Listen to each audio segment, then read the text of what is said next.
Pittsburgh Steelers lost one of their tight ends over the week as week 2 of organized team activities came with a torn Achilles tendon to Donald Parham. According to ESPN's Adam Schefter, the newest tight end for the Pittsburgh Steelers will now miss the 2025 season. A big blow for the Steelers offense, but also for Parham, who was coming into Pittsburgh, looked like the number 2 receiving option next to Pat Freiermuth heading into the season, was set to be a guy, looked natural in Arthur Smith's offense, a massive body, stood next to Darnell Washington and somehow made him look tiny, which is incredibly hard to do.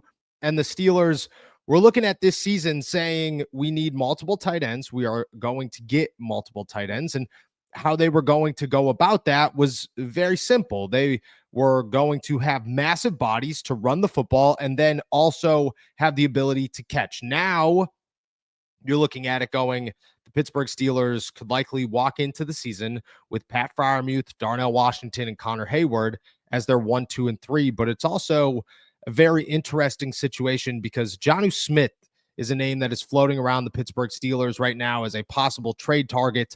And while we have shut down the Jonnu Smith rumors more than once in the last week, there might be some backbone to listen to them where we sit today. Now, is it a guaranteed? No, there are still some pieces to the Jonnu Smith puzzle that don't make much sense for the Pittsburgh Steelers. He's looking for a bigger contract.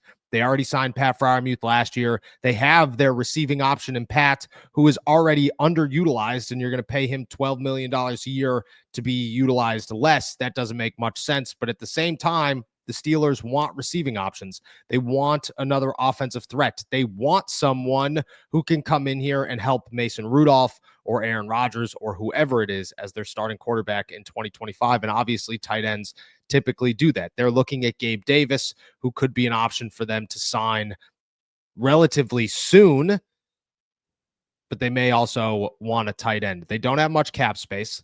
They'd have to give up trade compensation for Jonnu Smith. All of these situations tend to lead you to believe that they are in a trickier situation than just Donald Parham got injured.